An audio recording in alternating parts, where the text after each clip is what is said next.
We're going to be talking about subcontractor labor, 1099 installation labor in the industry, arguably the _1 liability.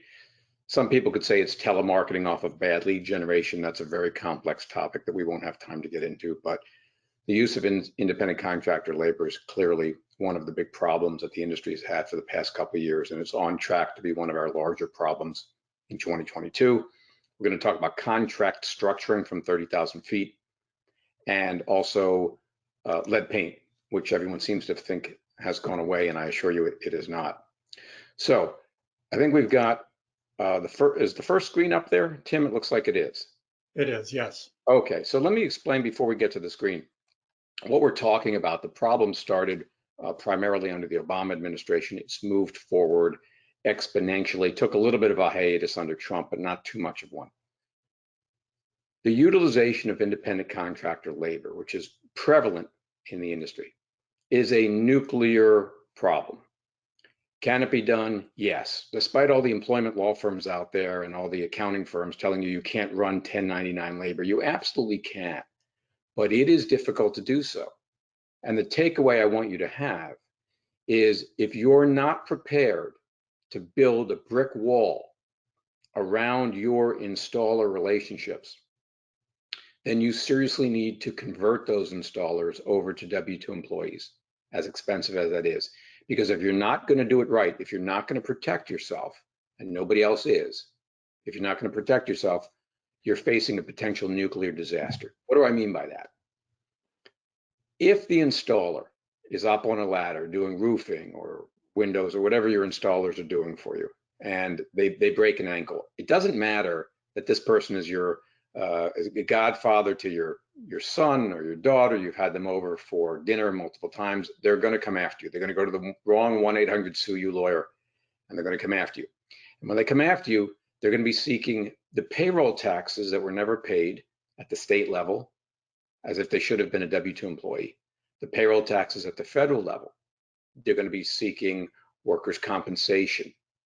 They're going to be seeking health insurance that they would have gotten if they'd been an employee, perhaps retirement benefits that you give to your employees, a SEP, IRA, 401k, whatever it may be, plus penalties and fines at the state and federal level. And so when you add all that up, including the legal fees, you can never forget the legal fees, you're easily looking at a claim of $100,000 or more for one installer over a year or two. And then they often will go back and try to get their buddies, and they'll try to rig it up into a class action. So it's kind of like a domino effect when you get hit with one of these reclassification attacks. They come in from the IRS, they come in from the Department of Labor, they come in from state wage and hour, and as I indicated, they come in from the installer themselves. So to build that brick wall is a complicated matter. It's not something that we can discuss in 15 or 25 minutes. It's state specific, it's product specific, but let's at least talk about the basic bricks in the wall, what we must have. So when you see on the slide, you first of all have to have a written agreement with your independent contractor installer. And you need to have a written agreement anyway, right? Because you want to have a mechanic lien waiver, maybe you want to have a retention fund holding back a little piece of every job. So when they walk off the job, you've got a little something that you can use to fix up what they've done wrong, et cetera, et cetera. You need to have that written agreement, but it has to explain that this is going to be an independent contract relationship. Without that, if you get audited, if you get attacked, you're pretty much dead in the water. The second brick is that you have to hire these individuals as what we call IBEs, or independent business entities. That means you've got to hire them as a company, corporation, limited liability company. You could even hire them as a sole proprietorship if you wish, but you can't hire and pay them under their own name. You're going to lose if you get attacked, and anybody sees that. They have to be filing their own employer identification number, meaning they have to have registered with the IRS. They must have a separate tax identification number from their social security number. And if they're running as a sole proprietorship, if it's Johnny Jones and he's Jones Installations, okay, he's supposed to have a separate tax identification number anyway. And he must, from our point of view, if you're going to be able to build and protect that brick wall, that relationship. Professional licensing, this is always the most difficult one. We know in about 38 states, our industry is regulated fairly heavily. And if a general contractor is in a state which requires licensing, then the independent contractor installer needs to have licensure. Now in California and Nevada, that's the law. If you're paying an installer on a 1099 basis, they have to be independently licensed. But in any state, they need to be independently licensed if you're going to protect that relationship. Why? It's just a question of logic. If you're arguing that Johnny Jones is truly operating his own business, then Johnny's got to be licensed to operate that business. And if he's not licensed to operate that business, carpet installation, window installation, roofing, whatever it may be, you're not going to win the argument when Johnny comes after you, or the IRS, or Department of Labor, or Wage and Hour, or whomever it may be. So you've got to make sure that Johnny's independent business entity is properly licensed. And then we've got pay per job. The pay per job is not difficult. What it basically means is that when you're cutting your check, whether you're paying these guys piece rate or on a commission structure or hourly, whatever it is, you need to designate on the payroll system on the check the jobs that they're getting paid for, each particular job. That's it. But you just can't pay them a lump sum as if you were paying an employee. Now, work for others. Okay. These days, most of our installers are gainfully employed with us, meaning they're working full-time with us, right? They're not probably working for anyone else. If they are, that's great. They don't actually have to be working for other people, but we need to be able to show that they could be working for other people. So how do we do that? They get a one-page website up. They get business cards. They go into the yellow pages. They advertise. So we can prove that, in fact, they are holding out their services to others, even if they're really only working for us. Okay. Then we have the IRS filing. We have to be paying these guys and issuing them a 1099 miscellaneous form. Right. Now, if they're a corporation, if they're a C corporation, you don't have to do that. That went back and forth under the Trump administration, but you don't have to do that. But for any other type of entity, which again, they must be, you need to file and issue them a 1099 miscellaneous form. And then finally, there's a question of their tax returns. And this is what we call the silver bullet. As Tim indicated, one of my nefarious backgrounds is Office of Chief Counsel of the IRS.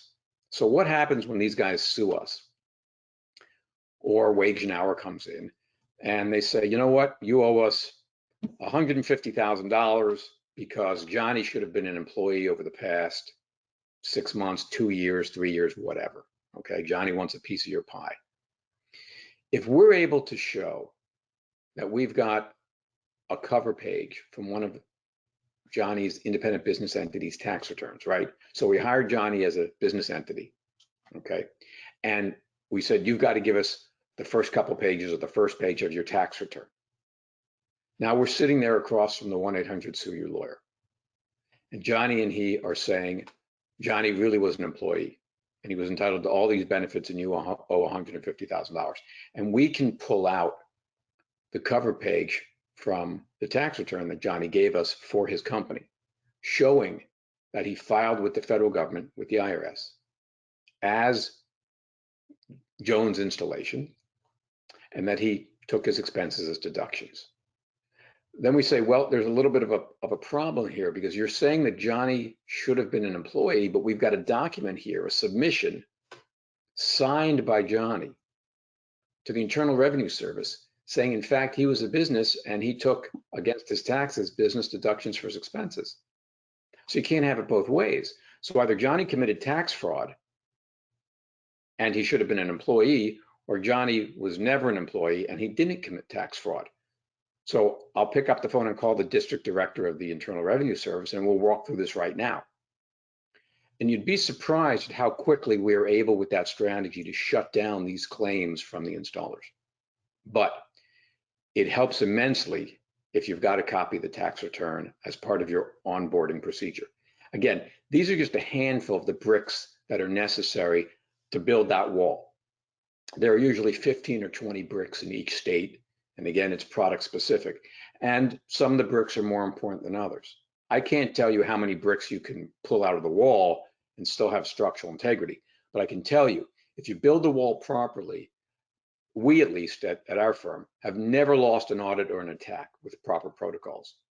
So again, the takeaway here is if you're going to run 1099 based installers, understand the risks are substantial, build that wall correctly or don't, and move them to W-2. Otherwise, your exposure is tremendous.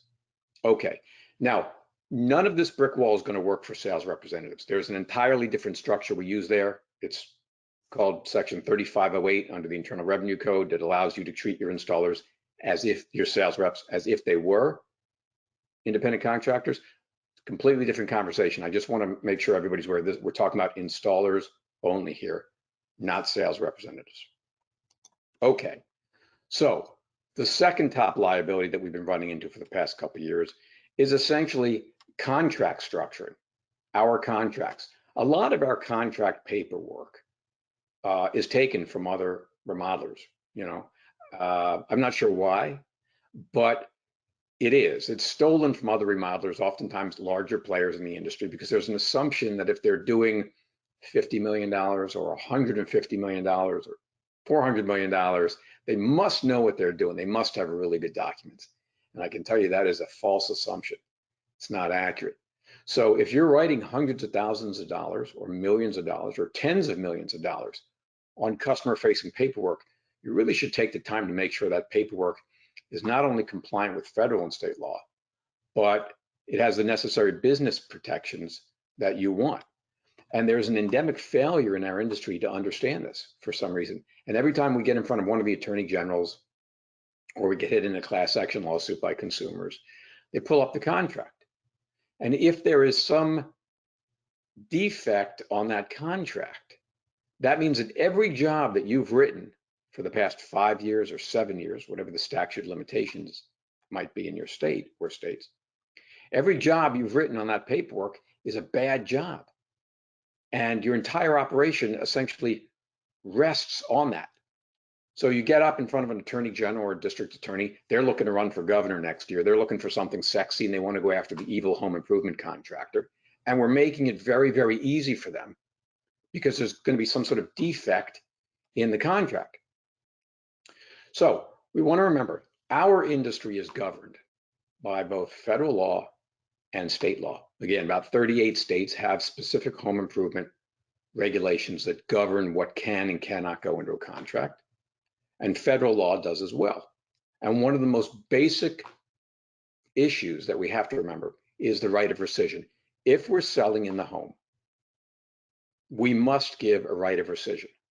Now, in some of the Northeast states like Connecticut and New York and New Jersey and Pennsylvania, we're supposed to be giving the rescission whether we're selling in the home or whether we're selling in a showroom or at an event. It doesn't make any difference.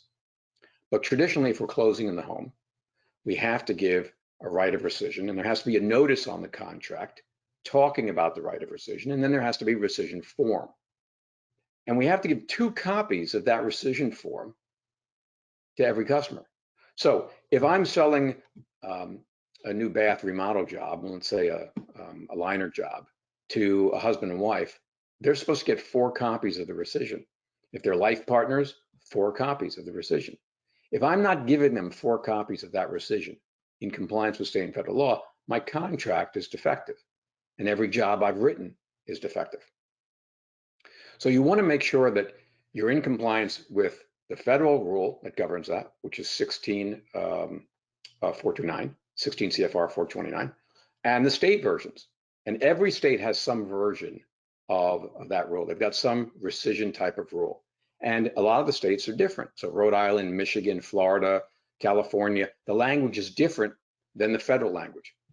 Like in Delaware, it has to be in a different color, the notice on your contract. In Michigan, it has to be in a larger font. You have to have all these little nuances correct, or someone's going to argue that your contract and every job you've written under that contract is bad. Okay, so you want to make very sure that you've got basic compliance at the federal and state level of your contract. Don't leave yourself exposed. And it's not just legal compliance. You want all the business protections. There are many, many business protections that are unique to our industry and to the products we're selling. One of the most common right now is, of course, the channel of distribution backlogs that we've been seeing because of COVID.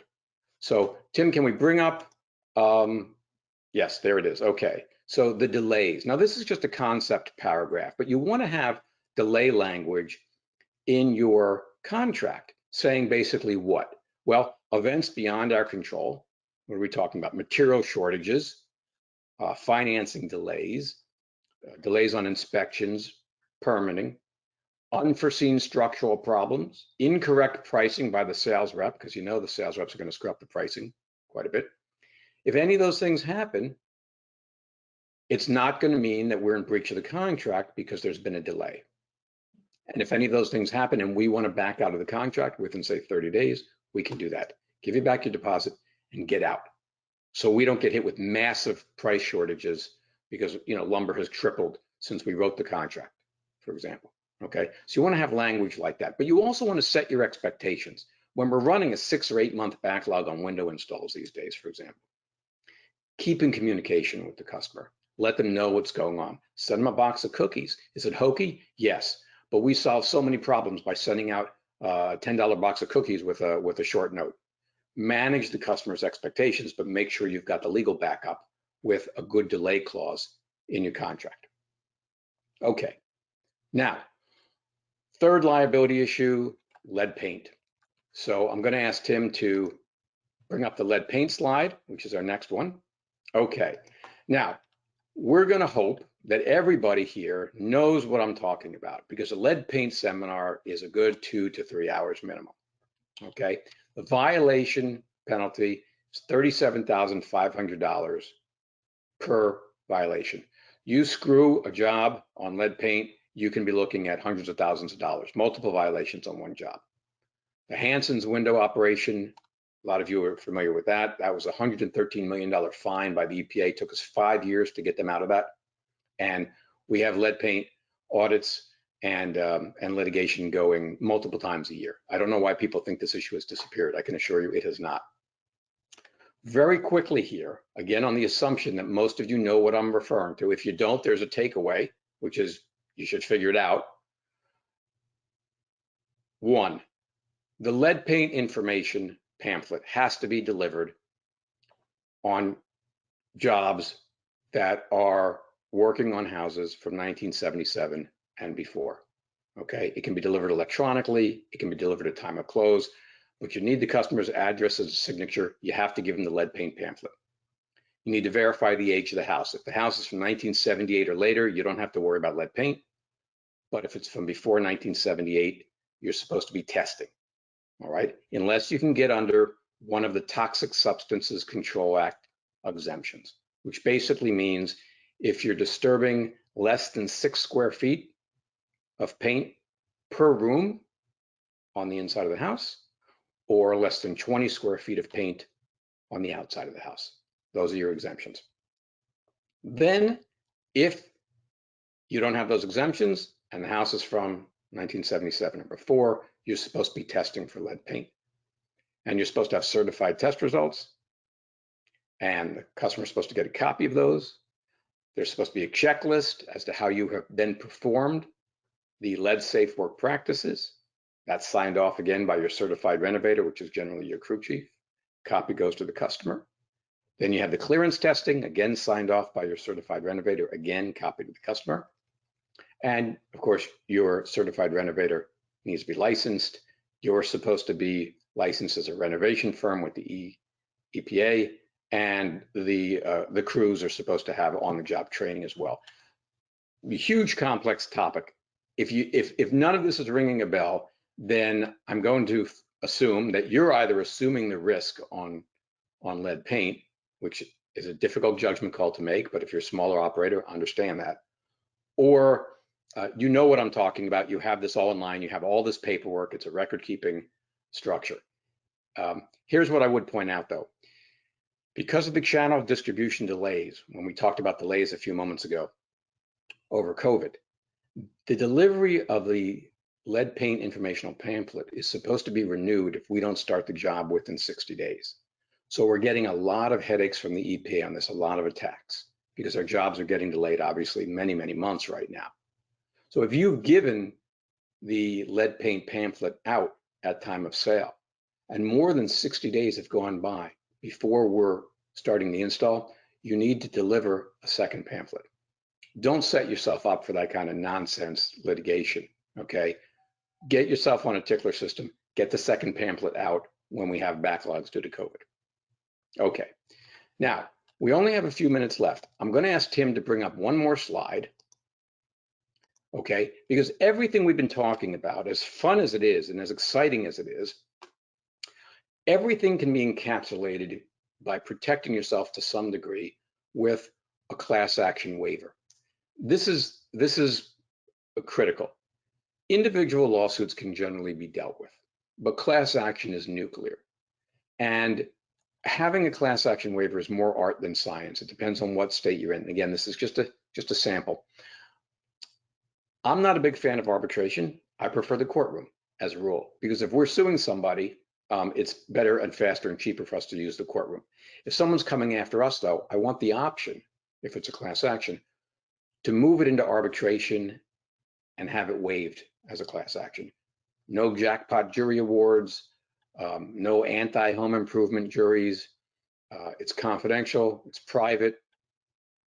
This is where we need to be going, which means you need to have some sort of class action waiver with an arbitration clause in your contract if you want to protect yourself.